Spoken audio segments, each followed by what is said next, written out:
hung in there to the point where you've been preaching for a pretty good while. Mm-hmm. And this topic tonight, I know it hits home, I'm pretty sure. Yeah.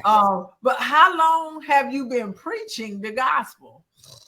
I preached my first message when I was 17 years old.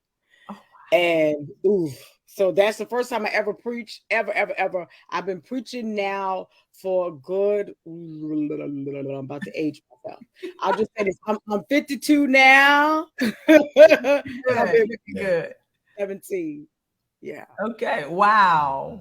So that is awesome. So we talking about tonight, should women preach, women preachers. And I'm glad my husband is here, because sometimes people think it's just the women saying, "Ooh, I'm supposed to preach." But this man of God here grew up under a woman preacher. And then when God sent him, and when he went in the world for a while, then God put him back into in the kingdom, and then into the house of the Lord, it was another woman preacher. So, God just don't discriminate. I know what people, their popular beliefs or whatever, that he does not, he used his men and his women of God. So you've been preaching, you said you're 52, you've been preaching since you were 17 years old. What was it like then and then now being a woman preacher? 17 years old, talking about you called to preach.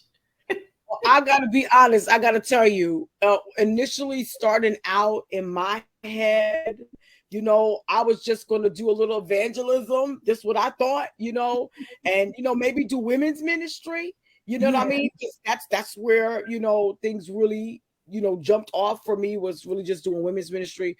I have had some serious encounters when it comes to preaching. There have been times where I've had pastors who would invite me to come in and preach, male pastors. This has happened in times past, where one pastor in particular in the office said to me, "So what are you going to preach?" And he wanted me to tell him the text, the context, the message, and everything before I got up to preach the message. And, I kindly said to him, "You're going to hear just like everybody else. You invited me. If you don't want me to preach, then we don't have to do this," but this is, these are the things that I've had to encounter because, sometimes, and back then too, I want to say I was in the beginning of my prophetic call. And so I was another person back then. So I was like, I'm on 20,000 now, but I was on 20,000 with really not much of no decorum about myself, in the sense that if the Lord spoke it to me, I wasn't putting no sugar with it. You just gonna get it. That was it. Yeah. I'm glad you said that, because a lot of times, especially women, I was just telling someone today, we feel because we are called and we know God called us, we have to always have this, I can do this, or, kind of act manly, and, like you said, no kind of tat. We just, God said it, I'm going to say it. Is that how we supposed to be? Are you able to hear me? I can hear you now. Okay. Yes. Okay. Now. Is that how we supposed to be? Are we supposed to be like that as women of God? I think that across the board, as women of God, as men of God, as people of God, we do need to watch our delivery. Right.